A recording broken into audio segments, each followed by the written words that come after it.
संगवारियों, एक ऐसे हृदय विदारक घटना जिन्हा कलेजा चीर देने वाला घटना है। खबर ये मामला है जांजगीर चांपा जिला के सिवरी नारायण के। जी हाँ, एक तो गांव है धरदेई गांव। जी हाँ,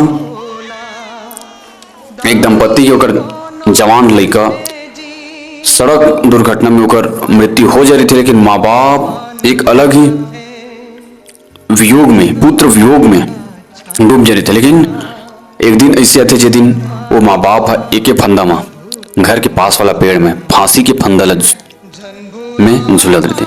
तो सोचो यार, माँ बाप एक पुत्र के वियोग में अपन आप के जीवन लीला समाप्त कर लेते। आज के युवा कोई अपन शराब में मदमस्त है या कोई समय की लिमिट नहीं है घर में आके, और यदि पेरेंट के फोन भी आवत तो निगलेक्ट करे जाते कि अरे पापा फोन है, माँ फोन है। और सोचो वो माँ बाप वो बच्चा के वियोग में अपन जिंदगी की जीवन लीला समाप्त।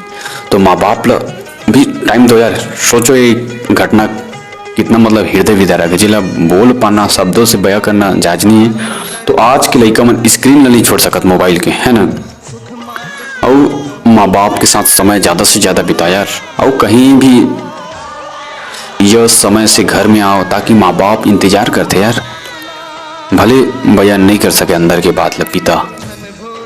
तो आपन के का कुछ विचार में कमेंट करके जरूर बताओ। जय जोहार, जय छत्तीसगढ़। वैसा ऐसा घटना यदि घटत है, बड़े घटना अचानक से, तो माँ बाप या परिवार के जेकर साथ भी घटत, अगर मानसिक काउंसलिंग करना कितना जरूरी है ये घटना से समझ आते हैं।